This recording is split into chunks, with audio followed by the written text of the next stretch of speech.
Welcome back to the Foul Line. I'm your host as always, Connor Black. With me as always, Wyatt Ollison. What's up? And with me as always as well, Wyatt Hull. What's going on? Let's just kind of jump right in. We've had our last 3 episodes, we've really touched on NBA playoffs, MVP predictions. Let's kind of go away from that for a moment. Let's kind of talk about, the lower teams. Wyatt, has some great points about Houston coming into this. They've been on a 10-game winning streak. Jalen Green we've actually trashed him a lot on this show for being so inconsistent, but they're coming back. So what's kind of your thoughts on that? I think it's. I just want to say I think it's kind of crazy how good they're doing without Sengun. Yeah. Because we've talked about it. Sengun is such a great player, and he's looks like in the future he's going to be one of those top guys that you have to worry about on a team. And just to see Jalen Green step up more and just see how they're playing, I think it's crazy to see. They're on a 10-game winning streak right now. Yeah, And they're on the verge of taking out the Warriors in 10th place. Yeah, and Sengun hasn't played the last 5 games. He's played 4. It's Last more 4. It's more than that. Yeah. Yeah, I know it's at least 5. Yeah. And they're still on the streak, but I don't think they had a great free agency. You bring in Dylan Brooks, which still not sold on Dylan Brooks. Having a very good year though. Yeah, he's definitely stepped up from when he's on the Grizzlies, but I still can't buy into the whole bad boy thing with him. Fred VanVleet has been great. He's been injured here and there. Yeah. Cam Whitmore has been great this season since he stepped into that actual rotation role. Mm-hmm. Obviously, he said Sengun looking like baby Jokic. Sarr has been, or not Sarr, Amin has been awesome. Ever since he came back from that ankle injury, he's been great.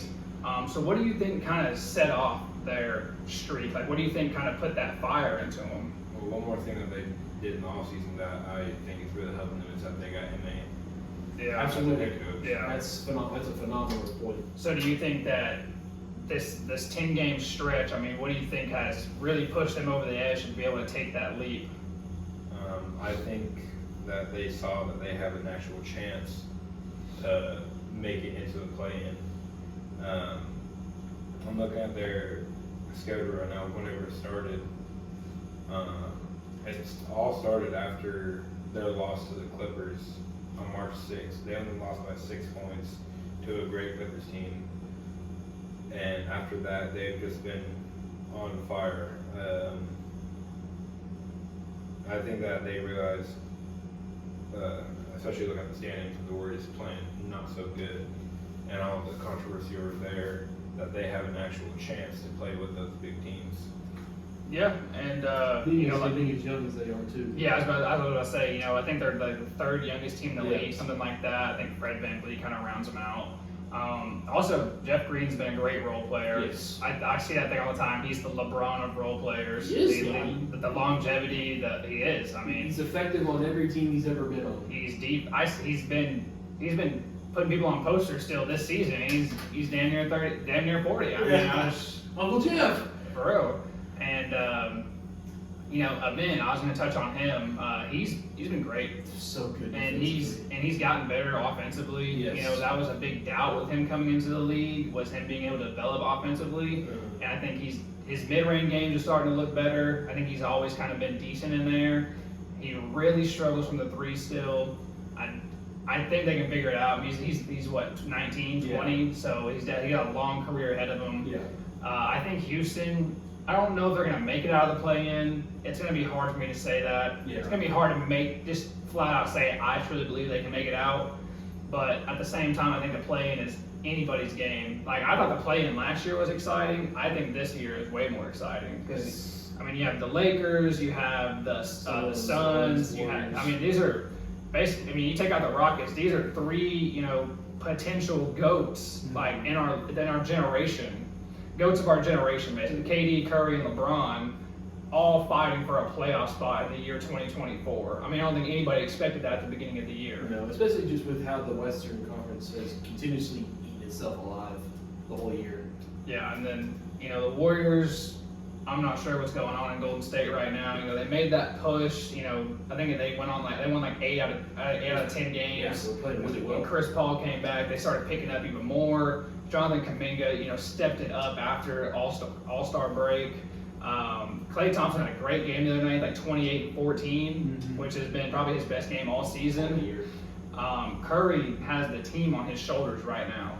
It is so depressing, to watch last night or 2 nights ago. Draymond gets suspended or gets ejected 4 minutes into the game. That was last night. It was last night. Or was it last night? And Curry is He's crying. crying, yeah. He's so sick of the bullcrap and everything has been thrown in his path the last 2-3 years, really. Yeah, I'd say the entirety of the Warriors team. I mean, Steve Kerr even said it. They've been riding Curry his entire time in Golden State. I mean, whenever he first got there, it was ankle injuries.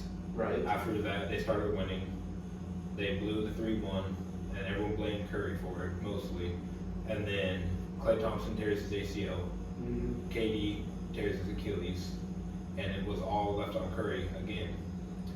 Yeah, I get that whole part. Everybody was blaming Curry. Curry did not show up in those last 3 games, 3-1 lead. Really bad. It was bad. It was really and then he obviously was the undisputed best player on those teams, like no doubt. Oh, yeah. Besides when KD was there, Right. KD definitely overperformed him in the finals. But without Klay and as much as I don't like Draymond, without Draymond, without Klay, Draymond, all the other players on the team, they would have never been in those positions in the first place. Absolutely. Because Klay has been the number 2, very consistent all the way up until this year. I mean, last year is a little dip, but this year has been horrible. I understand Klay's had an off year. He's 34? 33 or 34. Something like that. Okay, so coming back off of 2 career-altering injuries, right? We agree. Yeah. And in the sports world, he led the league in made threes last year. Yeah. I mean, he's still you have to guard Klay. He's still a valued player. In my opinion, I think Klay is one of the top 5 easiest scheme fits for a team. Well, yeah, you could. I mean, think about it. When the Warriors first came out, the elevator screen, Yes. I feel like there's only select guys in the NBA that you can put in those positions. I mean, Curry and Klay being 2 of them. Right. And that team was, incredible. Made Yeah. that push all the way, Right. But what is it going to take for the Warriors to kind of get back to that point? I think that they need to start getting rid of people and getting draft picks and investing in the future. Because once Curry's done, they're going to need someone to fill the spot. But they tried the draft route. They draft James. It'd be totally different if Wiseman was at least above average or was still on the team. He's just he's doing better with the Pistons, but Right. it's hard to say that because it's empty stats on a bad team. It's not helping that team go anywhere. No, it's not. And when he was on the Warriors, he wasn't producing like that. He couldn't stay healthy. No. I mean, Jonathan Kuminga made the jump this year, Mhm. so that was a great pick. And then Moses Moody hasn't been able to make that jump either. Not like Kuminga has. Nobody, none of their players that they how do you say his last? Brandon. Majinski. Yeah, he's been great. Yeah. He's been phenomenal this year. I think he's top 5 in the Rookie of the Year race now. He's definitely going to make All Rookie first team. Should. I don't like Draymond. I don't know a Thunder fan that does.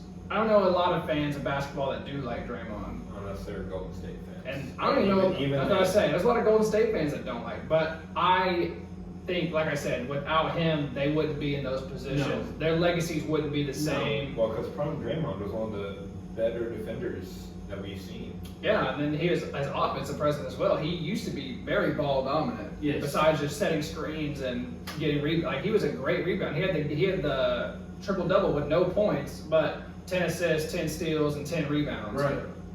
I don't know if we'll see something like that for a while. Right. That's an incredible stat line. What did JJ Redick, LeBron James, the second episode, Redick mentioned he did research on highest post-up efficiency.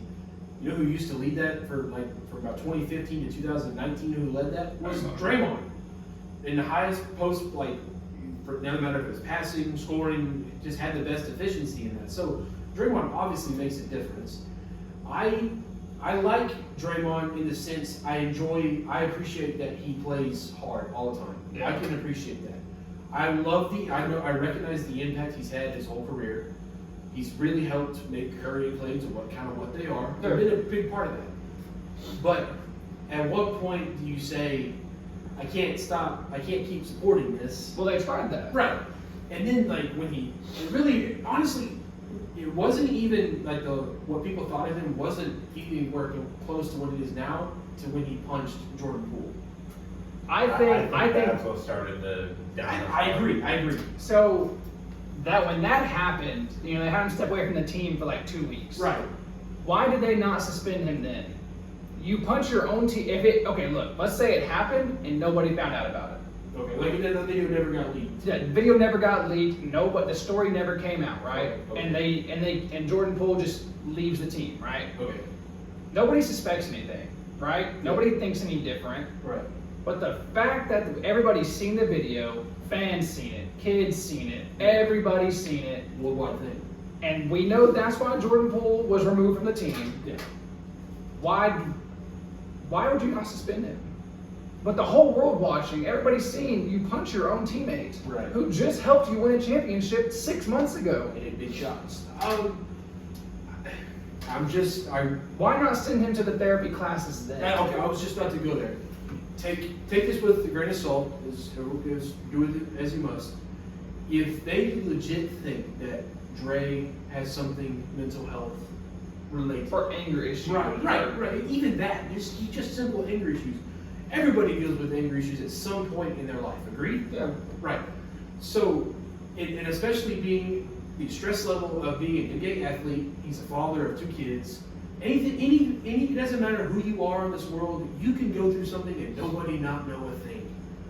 So that's the only thing I can think of is why they didn't suspend Dre. But the fact that he Right, is now right. taking it out on the other players, I mean, we've seen this Other trend. players, refs, his own teammates once again. We've seen trends of this starting in 2015, 2016. But then it was just, he's a dirty player. He's not. I don't think Dre is dirty by nature.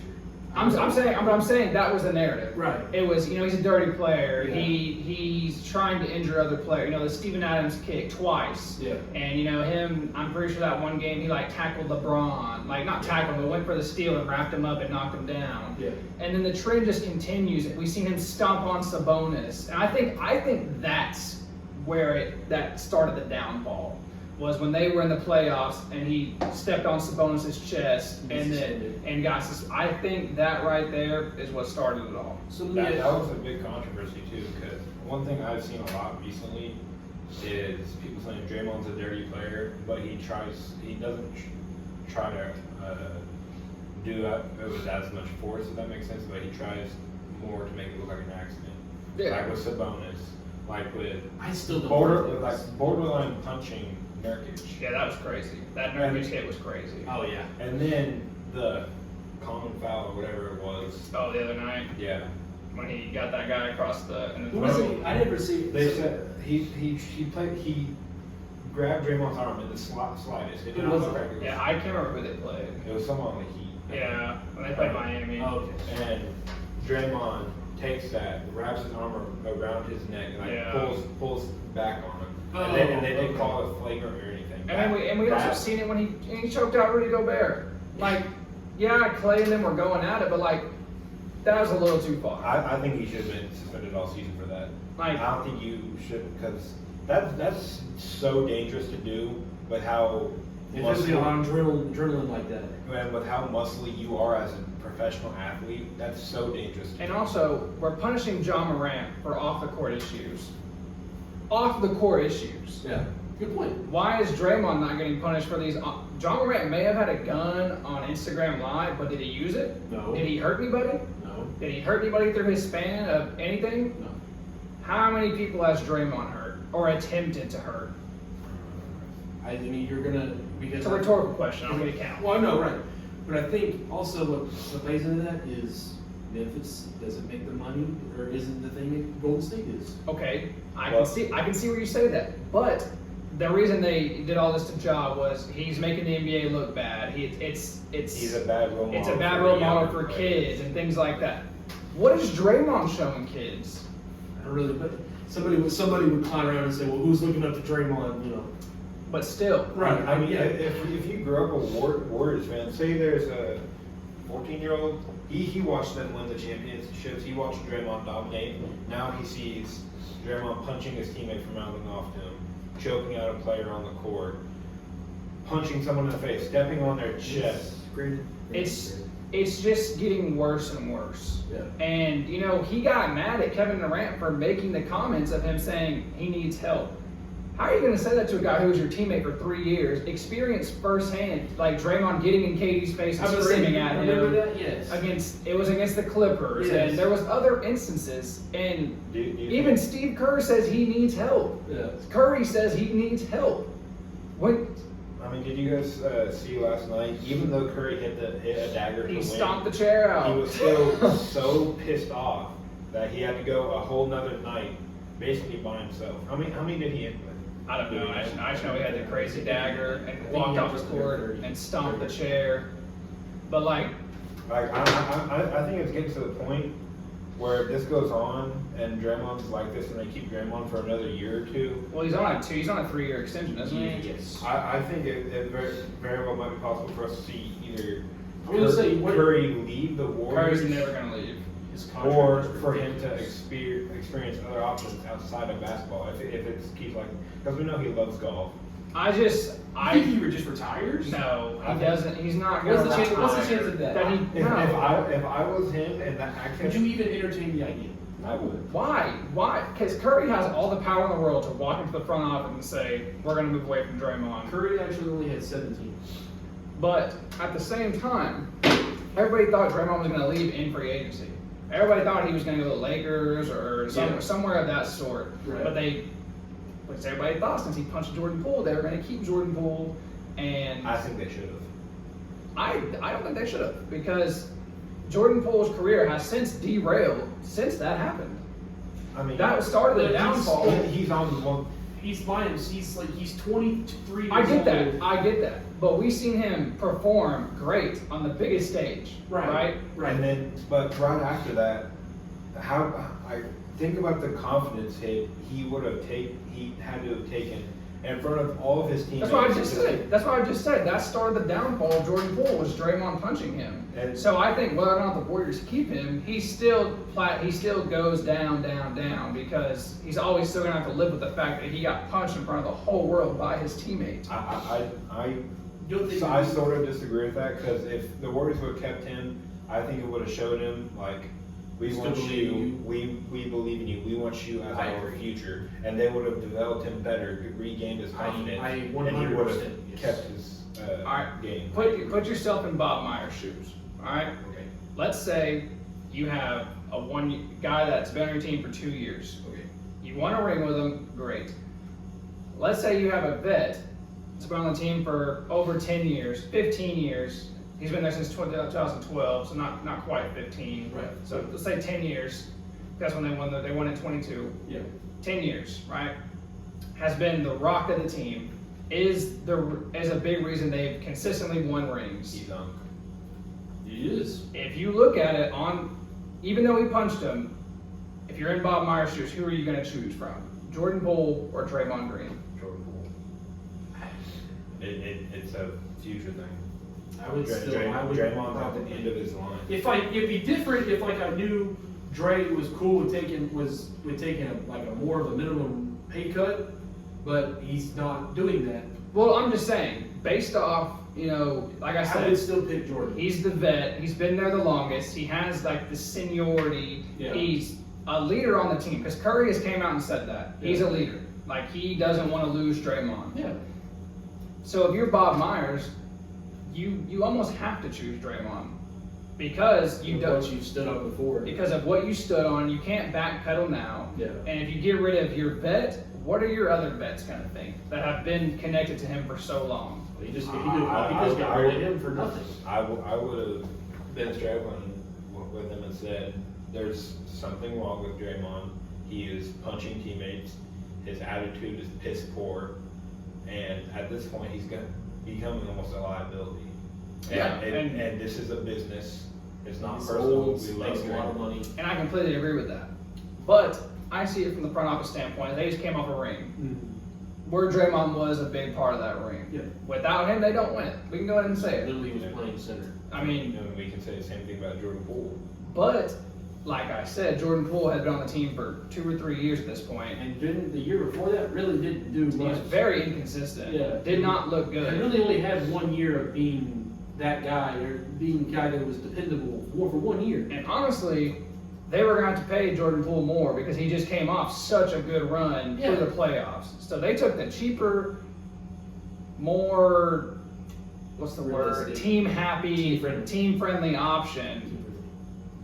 Kept more money Right. and brought in a veteran point guard in Chris Paul. Mm-hmm. All off of it. Because Jordan Poole's trade value at the time was higher than Draymond's. If So if you would have traded Draymond, you're going to get less back than what you got from Jordan Poole. I don't know. I think I a would have contender. sent him to the Wizards though. No, I think a contender would have put an offer in for. But I'm saying, let's say the Suns offered, let's say the 3-team trade, but instead they put Draymond in instead of Jordan Poole. The Wizards aren't doing that. No, because they want a young player to build. around. Exactly, that's what I'm saying. And who's going to give up a secondary option for Draymond? You'd be dumb to. It just, like I say, it just depends. That's what I'm saying. If they wanted a veteran point guard like Chris Paul, you're not going to get that from Draymond. I don't see any, No. based off the standards of the trade, they weren't going to get that. They're not going to get what they want if they would have tried to trade Draymond. Right. And then worst case scenario, you just lose him in free agency anyways, You get nothing. and then you get nothing. Yeah. So I think they made the right move going team-wise, like, what's the word I'm looking for? Team friendly. Well, not just that, but I'm saying talent-wise to keep Draymond because yes, Chris Paul has been hurt for a lot of the year, but he's been playing good recently.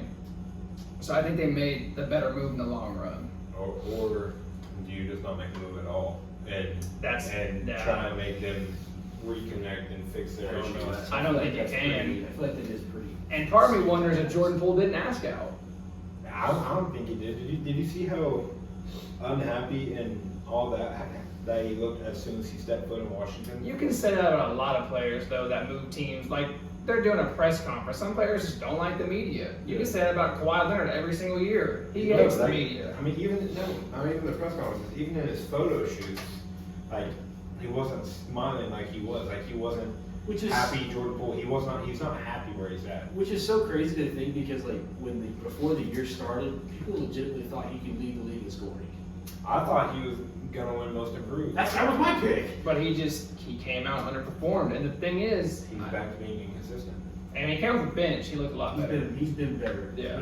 He has been But better. the thing is, part of me wonders if he just, like, I think he might have asked out or asked the front office, like, let's do something, right? But at the end of the day, he's a 3-year player. He doesn't have a lot of say-so. He's not going to have a choice of where he wants to go. At the end of the day, the NBA is a business. They're going to move forward with or without you. They're not going to bat an eye about it. I mean, so I think if I'm Bob Myers, I'm probably making the same decision to keep Draymond instead of Jordan Poole because I saved money. I got somebody back for it. I kept my vet. My superstar is happy because his protector, what do you want to call him, is still here. In the long run, for Curry's mindset and career, yes, he's getting angry with Draymond, but that's something that I think as man-to-man they can handle. Yeah. They've been through enough. Mm-hmm. I don't think Jordan Poole was valid enough to be in that role. I agree. But back on the business point, if you get rid of Draymond, you still have Curry and Clay to build Jordan Poole like they were doing.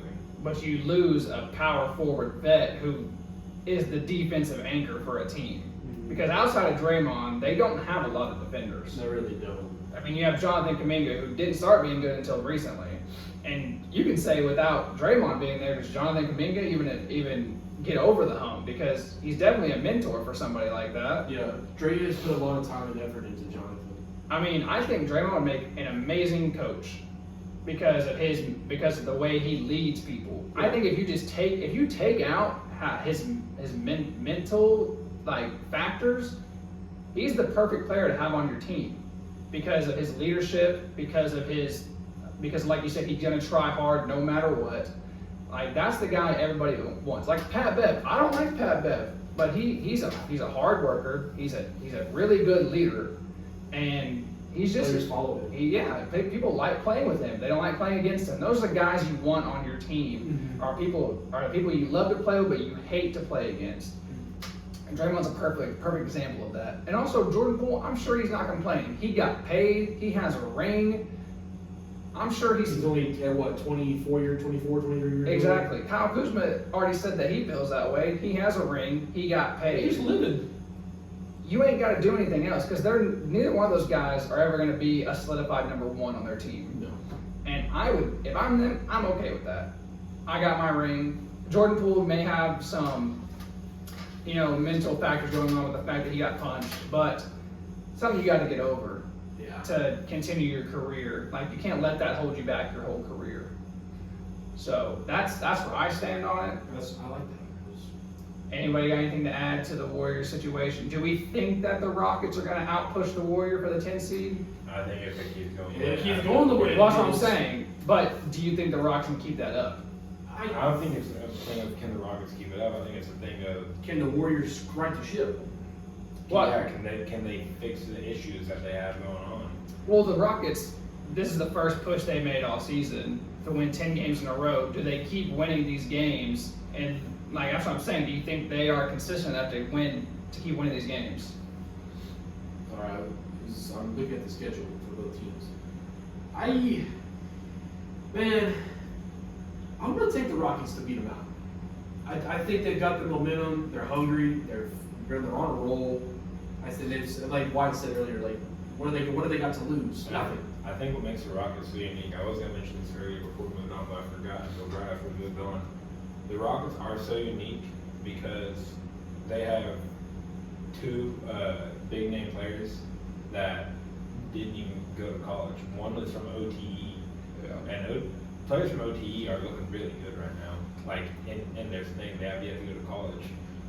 And then Jalen Green from the G League Ignite, who you trashed the G League Ignite a couple episodes ago, but now he's showing that he can still play. It's not enough for me to buy into the G League thing. It's not enough for me to. It's not enough for me to buy into Jalen Green either. You can't 10 games. What if he makes All-Star game next year? Sure, but that's next year. I'm saying people. I even read the Instagram comments earlier today. People are saying we're gonna say 10 games changes a player's whole career. No, he's been in the league for what? 4 years? 3 years? He's been inconsistent ever since he came in. He has a good last 10 games, and all of a sudden the pages turn. We forget all about that. He's had a pretty decent year, I'd say. He's so inconsistent. His shooting splits are horrible up until the last month and a half. That's what we've talked about I think on every episode how inconsistent Jalen Green has been. There are only two players in the entire NBA averaging 25 points a game, shooting 50% from the field and 40% from three. One is Kevin Durant, and the other is Jalen Green. Is that the whole season? Yes. The whole season. He shot 40% from three? It's the whole season. I don't know. I'm not bought in. I'm not bought in yet. Another player from non-college or coming right out of high school is the other Thompson twin, who unfortunately is out for the rest of the season because of a blood clot. Sorry. I'm ready to see the future of organizations like that pushing NBA players into the draft. I don't think The younger, the better. I don't think OTE is going to continue to push NBA talent out because Asar and Amin were two perfectly genetically made to be in the NBA. Literally both look like they could have been made. Rob played there for a season, but he went to college. Yeah. So I think NBA players need that college step to be good. There's only select guys who have came out of high school and been dominant. Yeah. Kobe, LeBron, Kevin Garnett. Those three alone. Those are guys who know. But you also have people like Rashard Lewis came out of high school. Was tough, but was never a number one option. No. But was never high caliber MVP level player. So you can't. I don't think you can trust the players back then. Nothing against the older generation. Dwight Howard. But there wasn't. They didn't have crazy stacked draft classes from number 1 pick to 30th pick like we do now. Back then it was literally your top 10 And then you had some outside picks, like, Kobe was outside the top 10 pick. I mean, you have random guys like that dwindle in, that became good, that just didn't see the value because they came straight out of high school. Right. And then there's nobody in the OTE right now that I'm going to say is going to have a good NBA career. I mean, the best part of OTE this year was Eli Ellis. And he's 5'10", 5'11", and does not that athletic, shoots the ball well, but once you hit, the OTE is a bunch of high school kids. Imagine being that small guy playing against high school kids, and then the next year, like, okay, let me go to the NBA. Who I really thought was going to make it out of OTE and be really good was Jazair. Yeah, but he's so like uncoordinated. His defense isn't that great. No. He's so slow, but people that have builds like him could go to college and get developed. Yes.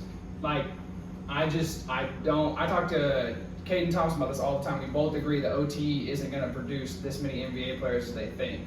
I can see the OTE in 5 years not even being a thing anymore. Probably. Maybe 3 years. Because Amid and Asar aren't even like crazy talented offensively. They're not good they are very bad three-point shooters. Asar especially. I mean, I've seen like 5 clips in one game of him airballing to the left and to the right. If you're airballing left and right, don't shoot the ball.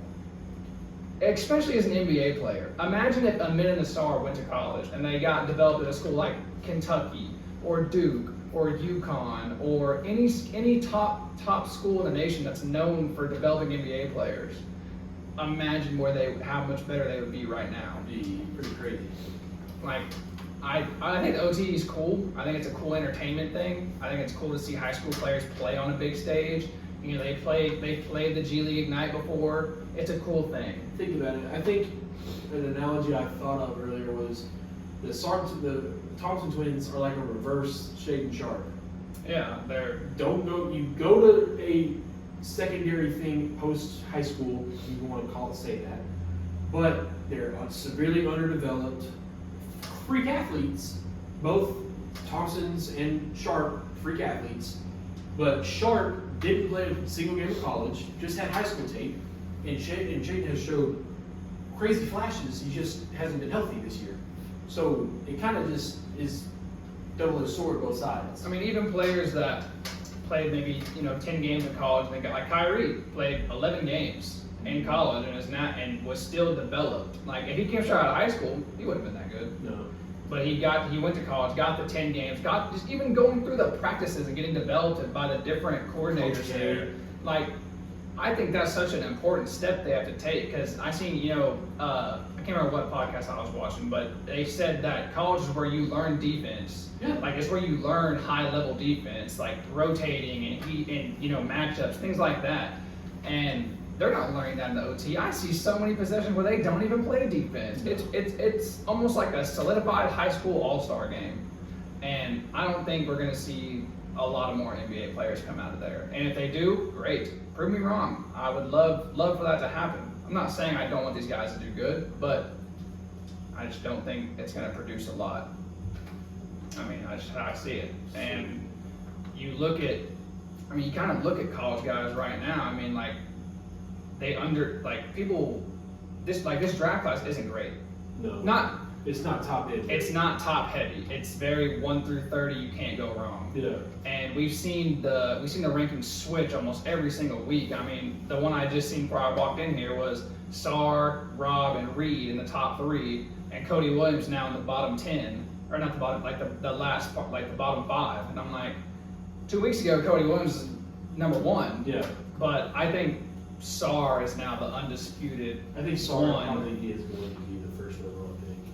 But do we see Reed Shepherd and Rob going that high, even though they, didn't make it out of that first round in the NCAA tournament? Sorry, let me rephrase the question.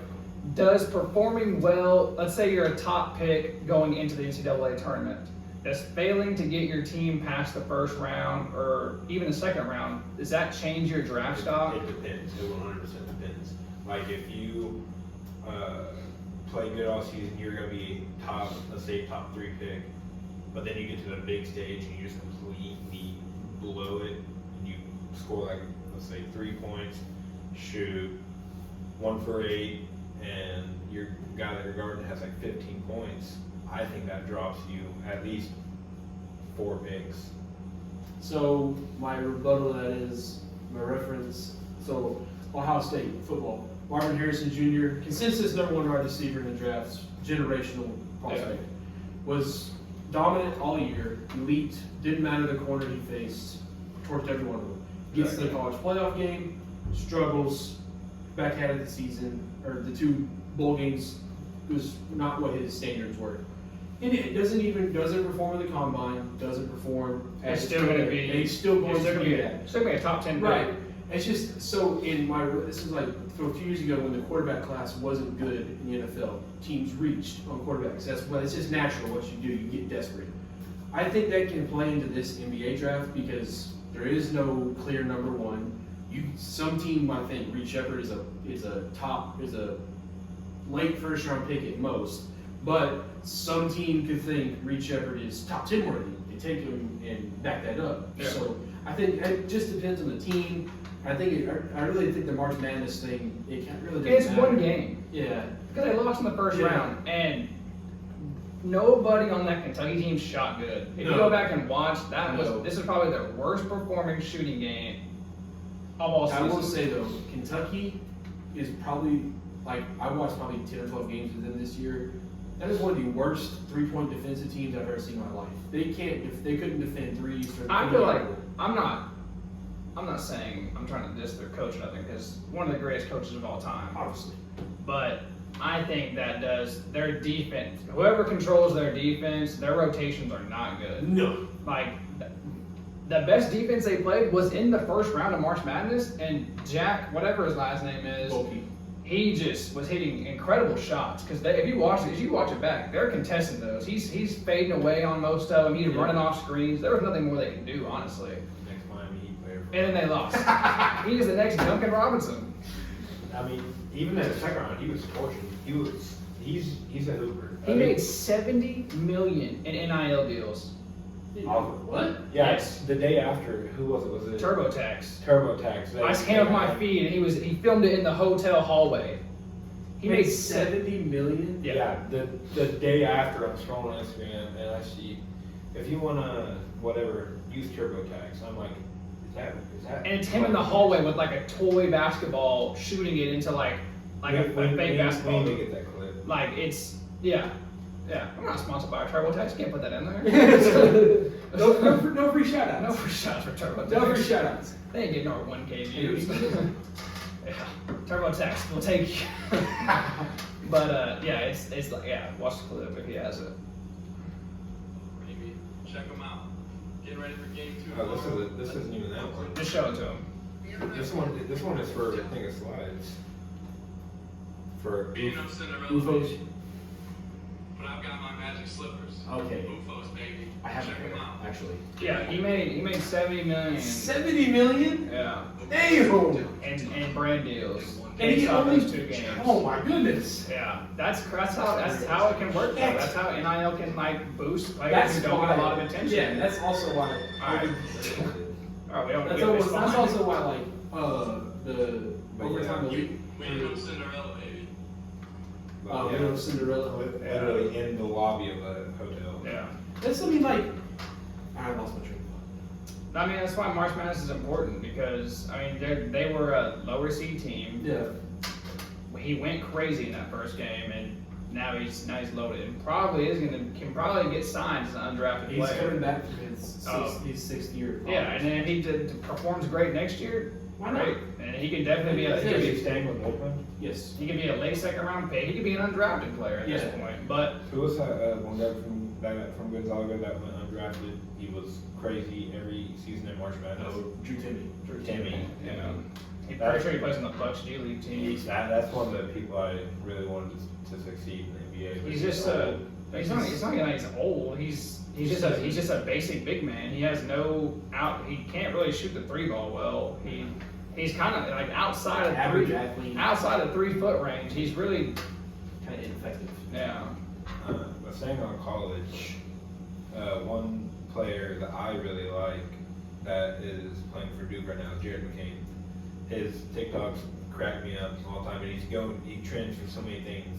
Like if you only knew him on TikTok, you would not think that he was gonna drop 30 and shoot 8 threes and make them into the second round of March Madness. Like I didn't really care for who he was coming out of high school. I kind of didn't think he was gonna be that good. This Duke team has definitely shaken some things up. They've been amazing all season. Yeah. Jared's definitely improved since going there. Like it's Well, yeah, I mean, you expect that. I mean, he's 18 years old. You step into one of the greatest college atmospheres of all time, and you should get better. If you don't, then what's wrong with you? Right. But he's exceeded my expectations, is what I would say. Yeah, Jared McCain's been great all season. And Duke has been amazing in the tournament. Yeah. They have a chance to do it, honestly. Who did they play in the Sweet 16? I just seen it a couple days ago. I can't remember now. I'm not gonna lie, after Kentucky lost, I kind of lost my interest because that's who I picked to win it. He was down He bad. busted my bracket, so I didn't even make a bracket. my boy. I thought you picked UNC. No, that was him. I picked UNC to win it. Duke plays Houston. That's what it was. Number 1, Houston. Yeah. I just said screw it. I want Marquette to win. Marquette? I think Marquette can make Final Four. I think UConn. Tyler Kolek is so good. I think UConn's probably gonna win it all. Like I just looked up the bracket and it was like Marquette. That's what I'm going for this year. Yeah, I think UConn's probably gonna win it all. I mean, they're repeating. They're so good. They do everything Donovan right. Clingan. Oh my gosh. Did they play from the draft last year? Or did they keep everyone? The only one they lost was Sonogo, the center. Yeah, I mean, you And have then Andre Jackson. and you have Donovan Clingan this year, who has been. He was supposed to go, bottom lottery. Now he's projected to go top 10 because of how well he's been playing in the tournament. He's only a sophomore. Yeah, and he's been great. And touching on that, what's his name? Mike Greenberg. Mike Greenberg said on TV the other day, on live TV, that UConn could make it to the Eastern Conference Finals this playoff year. I don't. There's no way. There's no world that happens. No way in hell. They're not beating any NBA team in a 7-game You're not beating the series. Pistons. They're not beating any NBA team in a 7-game series. No. That's what I'm saying. And the fact that they said they can make it to the Eastern Conference Do you think Finals. they could beat the best G League team in a 7-game series? That's a stretch. That'd be something. But like the thing about the G League is full of guys who Or They're- hungry, yeah, who didn't make it. yeah, Who the guys that want have been to, looked over. yeah, they hooped all their life and they Like Gabe York, big fan of his. It's like they're holding on, like they're on the edge of the bridge and they're holding on for their life to basically do what they want to do with their life. They do their dream. Yeah. And the fact that he said UConn could make it to the Eastern Conference He Finals. said it with a straight face. was ridiculous because they probably have maybe 3 NBA players on their roster right now, maybe. The Celtics' third string could beat them. Yeah, I mean, Maybe that's an argument. Yeah. So I was seeing this thing. Let's just before I get into it, who do you think is like the most talented, greatest college basketball team in the history? If you're gonna choose one, What? the best college basketball team. When I think of that, I think of the Kentucky team. Yeah. With Cat, Booker, yeah. DeMarcus Cousins. No. No, DeMarcus Cousins was with John Cat, Wall, Anthony Davis. Anthony Davis. Yes. Anthony Davis was a freshman. Yeah, and Tyler Ulis. Tyler Ulis. I think of that team, or I think of the John Wall Boogie team. Both great teams. Yeah. But yeah, I think of that Devin Booker team. 'Cause Devin Booker came off the bench, Yeah. and Because Tyler Ulis was that guy. yeah, Julius Randle wasn't there that year. No. That was a couple years later. Yeah. But so let's just take that team, right? Drop them in any NBA season, not NBA ever. Let's say pick a season from the last 12 years. Can they win one game in one of those seasons, or do they go 0-82? Is there not a world where they couldn't have beat that Bobcats team? I'm about to say the Bobcats. The Bobcats team, that really bad Sixers team, They only won 13 games. 76ers. like those teams were awful. I don't think it was 2017 Sixers. I think it was 2016. Right? No, it was 2015. 2015, yeah, the 2015-16 Sixers. And Yes. the Bobcats was like, I thought it was 2016, 2017. Bobcats were like later 2000, like No, because Joel was a rookie that year. yeah. But Bobcats was like earlier 2000s. That was like 2014, I think. Yeah, but they were bad. They were horrible. So Yeah. you're telling me that if Caden, if you watch this episode, you tell me I don't know ball because I said they could at least win one game against one super bad NBA team, including that Bobcats team. Yeah. But he was like, okay, let's say they compete with the first string, right? Who's going to sub in from the college bench to compete with the NBA bench? That's a valid point. That is a good. But That's a very good point. play them 48 minutes. Let them rock out. We're going on 2K, turn the stamina off. But I'm just saying, I don't think that. But you're telling me there's not a chance. He said there's no chance.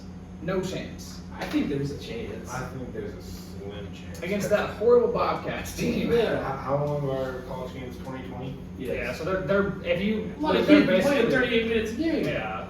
I mean, but you also have to think. We've talked about it so much. The jump from college. Yeah, it's a huge difference. But I think there's a chance. I mean, plus, yeah, those guys are great now, but I mean, for their time in college, they were obviously great. I'm not saying there's a 0% chance. But you're talking about people that have already been drafted, who are already into the workout routine, who are already into the practices. They don't have school to go to. I get that. I'm not saying it's a 0% chance that they don't win a game. I'm saying they have a chance. I'm saying there's a chance they could beat one NBA team. Right. I'm not saying it's a complete zero. They said the same thing about college. They said that any college football team ever would go 0-17 in the NFL. Well, And nowadays, I think so. yeah. The 2019 LSU team wouldn't beat anybody in the NFL because that defense was not that good. I mean, I don't know. The Panthers are pretty freaking terrible. The Bears are pretty bad. You know, the Bears now are like one of the better teams in the league. Well, I'm not saying now. I'm saying Right. But 2 years, like, They're still only going to win 5 games. whatever. we ain't talking about football. I don't even like. Okay, last year's that 2019 LSU team probably doesn't even beat the 2016 Browns team that went 1-15. Yeah. Like, there's still How about just no the- way. How long were you there? Were you one of the ones? No, it was me and Katie. The Georgia team that just blew everybody out. Oh, Including- that's 2 years ago. Yeah, but freaking, what's his name? Stetson Bennett. Doesn't it? Yeah. That's bad. A mailman, because he delivers. He ain't competing with no NFL teams. Yeah, if he lines up with He a backup, exactly. if he lines up and on the other side of the line he seems You just proved my point. He a backup. like he lines up, take his first snap of the game, sold out or He's dead. sold out, He's sold out dead. crowd. He looks over, he sees Michael Parsons staring at him. He sees Nick Bosa over here, Chase Young. I don't know. That the Georgia team was different. I'm just saying. That Georgia team. I think They'll a throw a ball and Darius Slay will come out of nowhere. a college basketball team has a better chance to beat an NBA team than a college football team does beat an NFL team. What gap do you think? Yeah. What gap do you think is bigger? Oh, NFL, 100%. Or NBA? College to pro. College to pro. Basketball, football, baseball.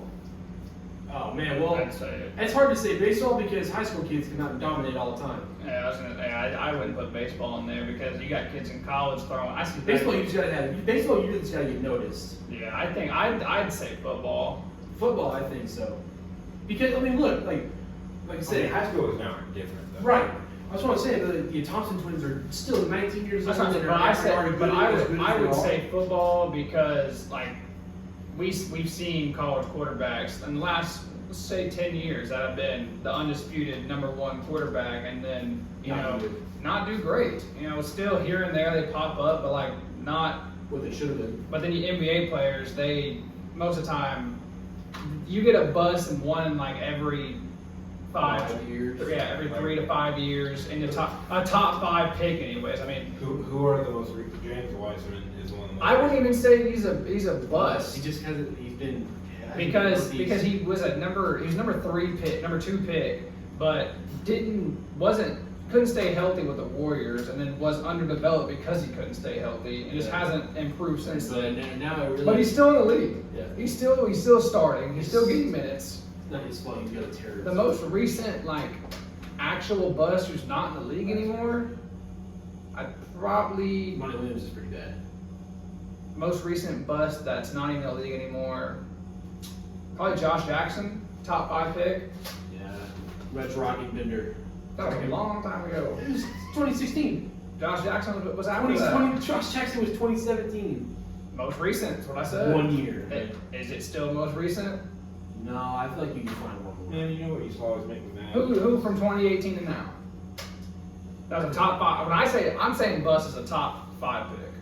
Like you can choose from after I that. have to look at the draft. After Yeah, I that, have to it's look at kind of the like drafts. that's what I'm saying though. Like, you can't like think of the top 5 picks. So 2017, Josh Jackson. After that, really, there's not any crazy busts who aren't in the league anymore in the top 5. But Billy Marvin Bagley's still in the league. Going back on Dragon Bender, it would always make me so mad loading up 2K17, balling out in college just to get Out track beaten by Dragon Bender. I hated it when I would get drafted when Anthony Bell would get drafted over me.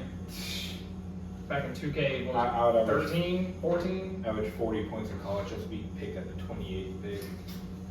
That's so ridiculous. I'll ball out in the Best 2K of all time, by the way, is 2K17. I'll ball out in the rookie versus sophomores or whatever back in like 2K14 and they were picking. 2K14 is easily the best. They would literally pick me me. like 18th. I'm like, yo, I just dropped 40. It with like 6 steals. You telling me Anthony Bennett? Well, Hey, in 2K14 he was cold.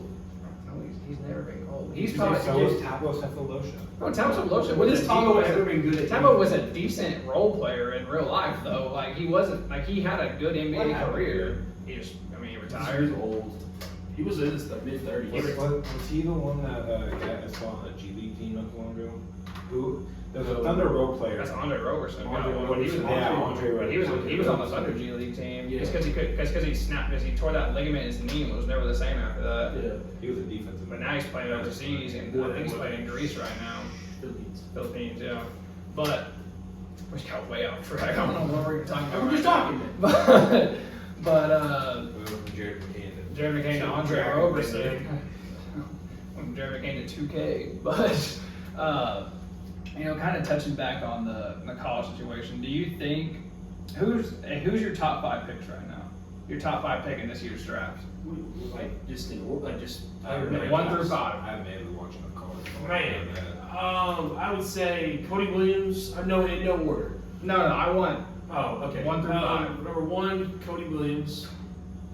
And then I'm just going off potential. 2, probably Dillingham.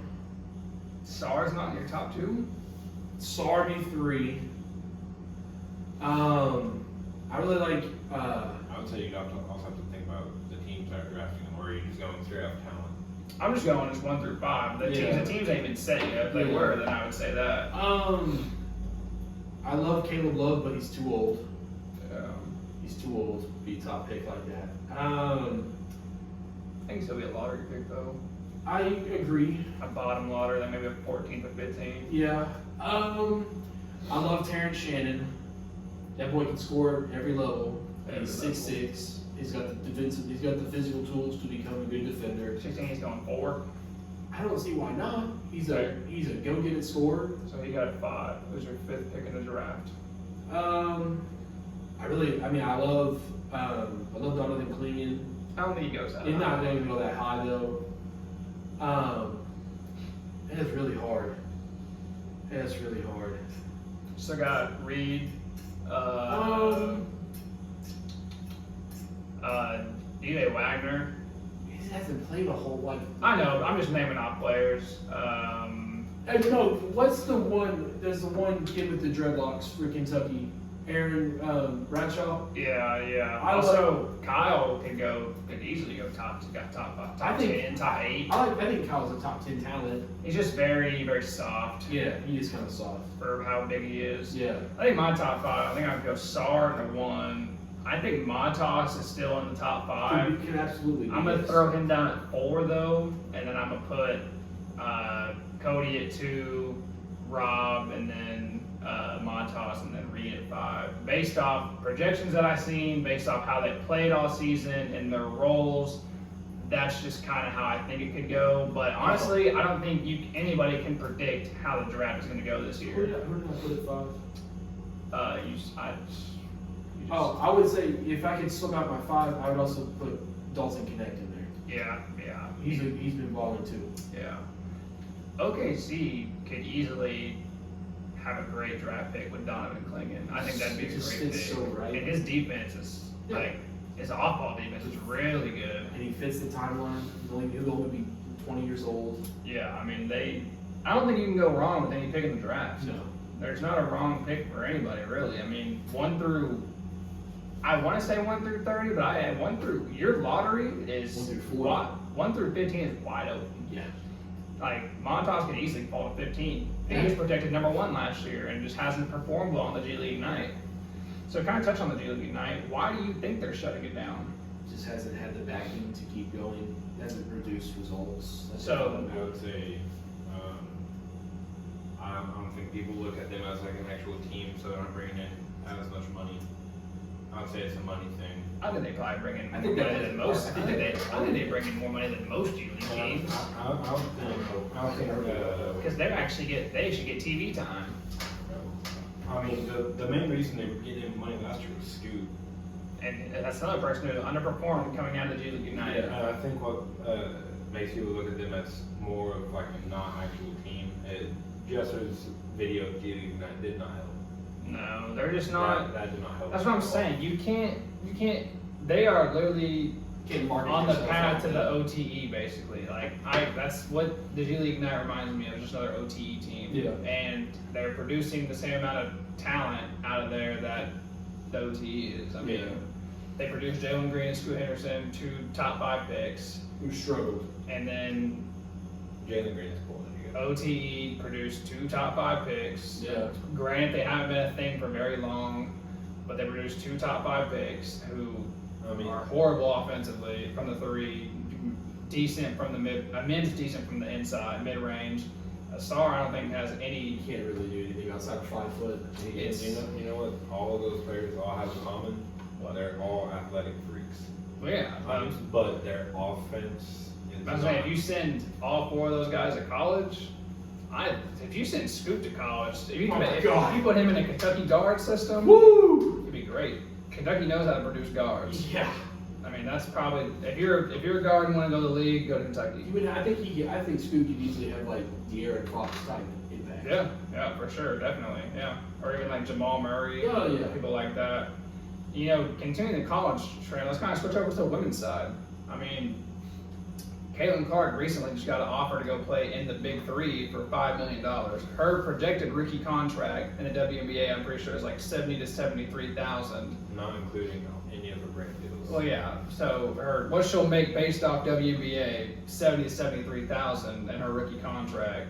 You know, she's proven to be the best women's college player this year. Broken all the records, men's included. Well, it's you can probably say she might be the best college women's player of all time. Yeah, one of them. I mean, I think it depends on how she gets her team through the tournament. But you know, let's just say she does take it. Let's say she does go play in the WNBA offseason, the 8 games, the Big 3, and the potential 2 playoff games. What does that look like? I mean, do you think it's a smart move? Do you think it's a bad move? What do you think? Growing up, she couldn't play on boys teams because she just was too competitive and honestly kind of beat them out of the game. Yeah. So you couldn't play with girls. She grew up with 3 brothers. Right. She's growing up in that kind of mold. And We see her dad in the stands going crazy every Yeah. game. Yeah, that's another thing. Did you? She got in the end 1 and turned around to her dad, who was yelling at her. You know, they're both super good. That entire family is competitive. Yeah. That's hell. But she turns around to her dad and yells, "Shut the F up," and just goes, makes some free throws, plays the rest of the game. Yeah. I mean, obviously the Big 3 is like a glorified rec league for retired NBA players. Yeah. Like those guys are out there sometimes probably trying to hurt each other. So I can't see that aspect coming in to where she's not going to be as physically equal. Not saying that she can't be, but she's not going to be physically equal as retired NBA players who honestly they're not really muscled up anymore. Some of them are. They're kind of just old and strong, and they just kind of throw their bodies around out there. I mean, we seen that one play where Nate Robinson hit the game-winning shot, and Big Baby Davis came and picked him up out of midair and carried him off the court when he was defending him. Like, what are we doing? That's not how you play basketball. So, I mean, you put Caitlin Clark in there. Do you think the big three kind of caters to her, like kind of doesn't get as physical, or do you, because she still has a career outside of that, or do you think they just say screw it, let's make her look bad? Yeah, I think it's just saying just play, because even like Ice Cube today is like whatever Caitlin wants to do with her career is completely up to her. They said that he's like she can play with anything she wants to. She just puts her mind to it. So it just depends on. I think it just more so depends on Caitlin. How do you think she would perform in the big three? I think because she performed decent. Because she is so good of a shooter, she'd have to learn how to use a men's ball with the extra weight. I mean, obviously I'm sure she shot with a men's ball. Yeah, I most mean, of her I'm life. just saying. I mean, that's probably true. So she probably would be much of an adjustment.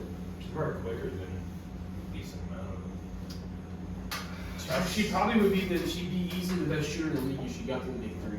I mean, that's not just old guys. I mean, you have people like Nick Young in there. Yeah. Like younger Nate Robinson, even still athletic and fast. I mean, there's so many other players in there that can still compete. But I think she's also been so good every year. She's gotten better every year in college she's played. So that shows that she can adapt and get better. If I'm her, I would take it for the one season, see what happens. If I notice that if I notice that there's a chance, like not saying she's not physical enough, but saying like these older guys are just doing too much, or there's a chance she can get hurt and ruin her career, I would probably step away. Just go back to WNBA, make all your money from your brand endorsements, be probably eventually the greatest WNBA player of all time, and just rock out. I mean, at least you gave it a shot. Yeah. If she does end up going to the WNBA, the chances are super great of us seeing like they did Steph and Sabrina this year. Who's to say that's not Caitlin Clark? I'm pretty sure it's already in the books that she's going to be doing it next year, because I remember Steph and Sabrina said they're going to do teams next year. I know Dame said he wanted to get on it. Trae Young said he wanted to get on it. Trae Young said he wanted to do it with Caitlin Clark.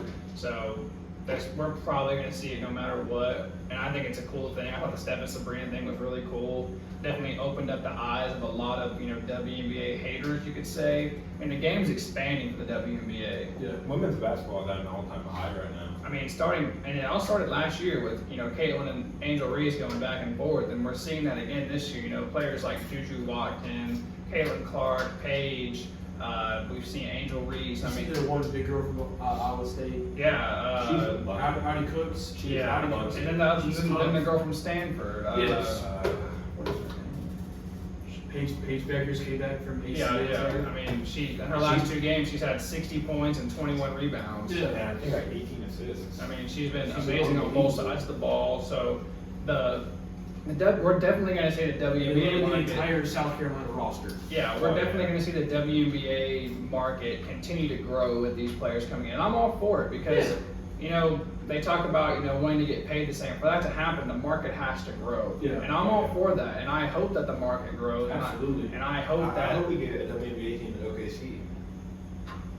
I'm not saying, obviously, I'm saying I want one. I just don't think OKC is probably big enough for that yet. Yeah. I could see, because, Dallas has one, and they're not bad. The Dallas team isn't bad. The Las Vegas Aces are probably the best WNBA team right now. Kelsey. Yeah. And then, obviously, Sabrina probably has the best basketball shootout right now. Definitely. I definitely want a pair of those.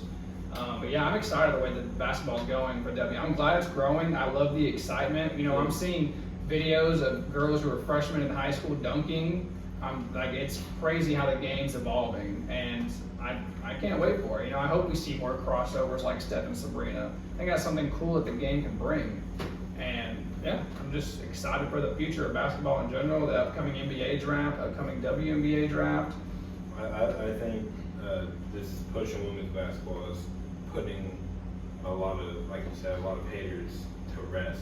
Like I know you guys have seen that one video of this random nobody who posted a video on TikTok saying, I don't know who this girl is, talking about Caitlin Clark, but I guarantee you I could dog her in basketball just because I'm a man. And everyone was like, you are stupid. Yeah, Talking out your ass. there's a lot of people who, there's a lot of, I think, probably men's college players that can't compete with Caitlin Clark. I'm not saying like starters, but I'm saying like there's people that play D1 basketball that can't compete with her. Yeah, she's not an amazing defender, but Doesn't matter when you're a generational. does it matter when you're pulling from 40 feet out almost every single night? I remember the first clip I seen of her was that pink out, the breast cancer awareness game against I cannot remember. I think it might have been against Iowa State.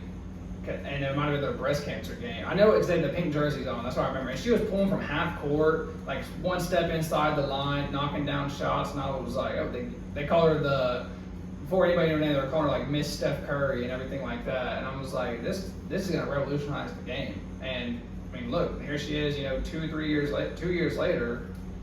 later. Not even out of her college yet, and they've already put her jersey number and name on the court. Yeah, she broke the record right there. She broke the men's all-time scoring record. Pistol Pete held it. Now, a lot of people didn't think that record was ever going to be broken, and the fact that it was broken by a woman makes it even greater. Yeah. And shout out to all the women athletes in college right now that are going crazy in the tournament. It's nice. I love seeing it. Keep going. This might be 2 years in a row I'm tuned into the NCAA tournament from both sides. Yeah. And it's fun to watch.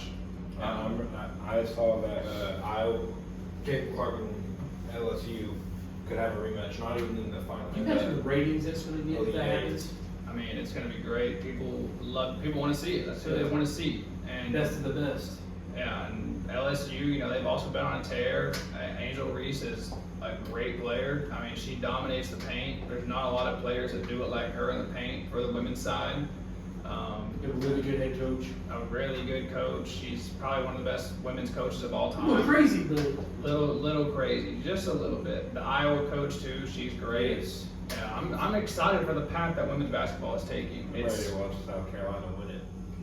I'm Probably, man. that might be like one of the greatest teams in sports history. It's ridiculous how much they win by in the first 2 rounds. That's They won so by like wrong. 60 points in the first 2 They're rounds. 36 and they in the regular season 36 and 0. They're still. Yeah, they're still in 2 years in a row going undefeated. Do you see that game winner against Tennessee? Where Yeah. they were like, hey, She ain't made 3 all season. I think that was her first attempt, wasn't it? No, it was her first Made 3. Made 3. But the fact that Tennessee had the game in the bag and was like, you're playing against the number 1 team in the nation, undefeated 2 years in a row. Why would you not guard everybody? Yeah. Why would you even give the chance? That might be one of the biggest sells in college sports history that I've ever seen. I don't know about that. That's a little One of far-fetched. That's what I said, But one of.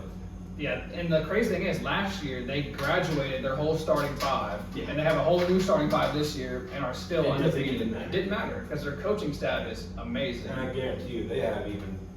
I'm sure they're going to do it again next year. They probably got a whole other group of girls coming up that's going to do the same exact thing. I don't know if it was last year that player was on South Carolina or not, but have y'all seen on Instagram this high school women's team? The whole starting 5 was going to the major D1 Oh yeah, I schools, seen that. There was like and a they all girl. signed on the same. Yeah, there was like a day. girl going to Baylor, a girl going to UConn, a girl going to South Carolina, What the a hell? girl going to Have Tennessee, y'all seen that? No. a girl going to UCLA. It's like a whole they're all lined up. They got all their booths lined up. Yeah, it's This is- crazy. Really? Yeah, you haven't seen that? Uh-uh. Yeah, they're all like girls going table to table, pointing at their names, and they sign they're all going to major D1 schools for basketball. Oh my God. Yeah. Some other great what do you think of Cooper Flag right now? We seen Jack Coate in the last episode say that he is a number 8 having the greatest potential of being the GOAT. Yeah. Realistically, where do you think that stands? Cooper is generational from the standpoint of he's 6'10" and can literally do everything. Yeah, he There's nothing he doesn't do bad. when he dropped 57 in the EYBL for the scoring, Yeah. that was ridiculous. Yeah. And he was 17 then. Yeah. It's crazy. And it's funny he comes from Maine of all places. Yeah, and he's going to Duke His mom is coach. right now. I think his mom is his AAU coach or something like that. Well, I know she played at UConn. Did she really? Yeah. Okay. But the fact She probably played with Gino. I can't remember. his last depends name. how long ago it was. No wonder. Yeah, I'm pretty sure he has a brother too that also plays at Mount Verde. That's a little bit younger. Huh. And I'm just like, what is? And you know, Victor's brother Oscar is listed at 6'10" at like 16 years old. He's tough, and he's just literally another Victor. Yeah. Like, are we like, what is the league turning into? Like, it's what are we feeding kids these days? like when I was in 6th grade, I was 5'4", running the point guard on my team, and then I hit a growth spurt to hit 6 foot the end of my 7th grade year. That was a big deal then. These kids are coming into 6th grade at like 6 foot. I know you guys remember that whenever we were kids, that one guy over wherever that was super tall. That was a really long neck. Mhm. He played at IMG with LaMelo. Oh, Robert, he's from Europe. Yeah, but I mean, he was just giant. He wasn't good. He was just He huge. could just catch. Yeah, he was just huge. But I'm pretty sure he's still at IMG. No, he's old. He's graduated. Oh, I seen a clip of him a few days ago. You're talking about? I thought you meant like the really super skinny kid. What's I'm talking about? Super skinny kid, long neck. You're like he's from Europe, right? I don't know where he's from. Yeah, he's European. Yeah, that's what I was thinking of. And he had to eat like 6,000 calories a day to try to gain weight. Yeah, he was not good. He was so bad. He was just huge. I mean, that's really pretty much it. But then again, a lot of guys that come out that freakish height naturally like Are very uncoordinated. nervous system that is just behind. Very uncoordinated. Just can't move. It really well. is that hard. Like, it's crazy that Victor is moving this well. It's like Taco Fall is giant and doesn't move Give well. Taco Fall Victor's agility and He'd be the greatest player of all time. Oh my gosh. But he's 300 pounds and like 7'6". He's like 7'4", 300 pounds. Give him Victor's agility. What are you gonna do? You shut the league down.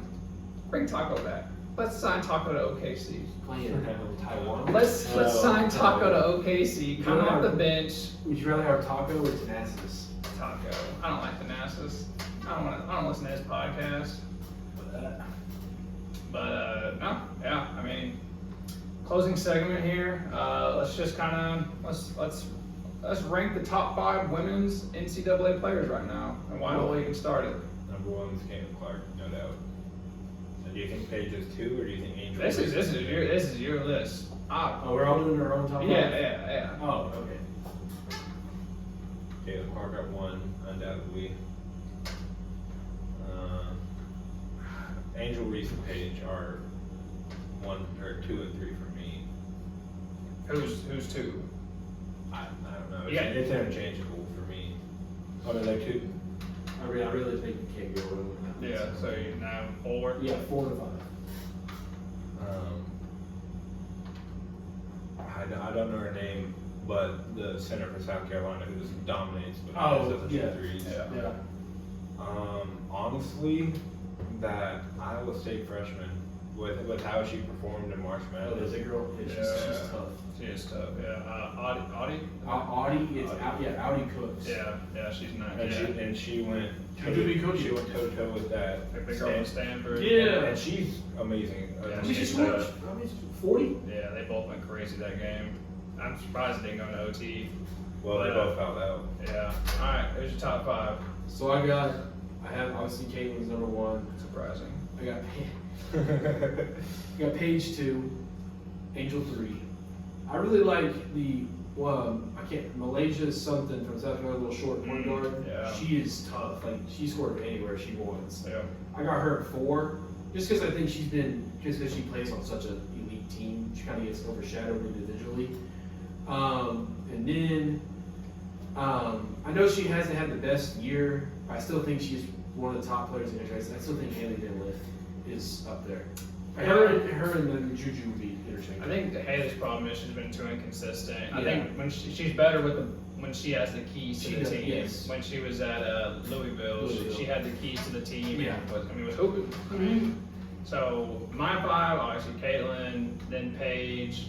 I'm probably gonna slide Juju to 3 just because of the scoring performance that she's put out as a freshman, and the numbers have been incredible. And the shooting splits aren't great, but just the fact that she's putting up that many points as a freshman. No, they're not amazing. And then at 4, Which is so crazy to me that USC isn't better than what they are because they can't recruit their own boys state. and girls. Right, they can't recruit their own state. The boys had Isaiah Collier, who was a projected top 5 pick last year, 95, Yeah, 98, drafted in the lottery. Yeah.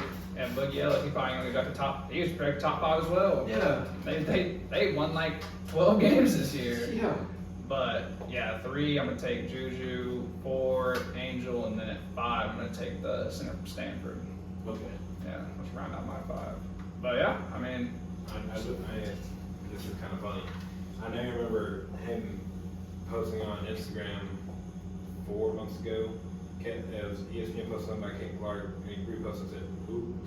And he commented that, and the comments just ripped him apart. yeah, you could scroll through probably majority of Bleacher Reports and Overtime posts and probably find at least 12 comments of Wyatt saying who to just random people that are just very well known in the world.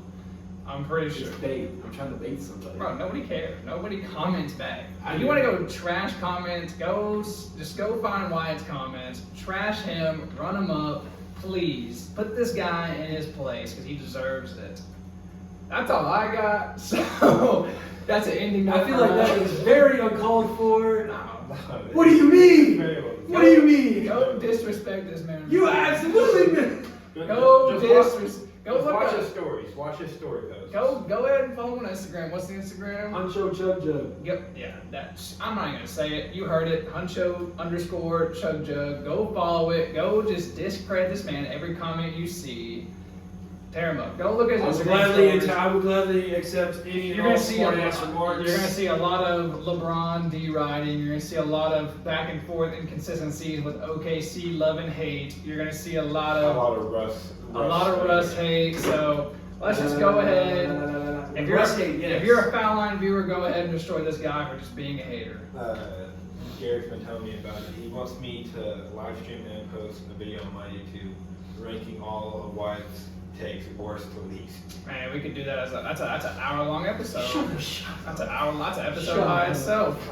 You couldn't get that. It You was couldn't coming get that from- much out of That's it. it. It was going to my social and be like, why no take tier list?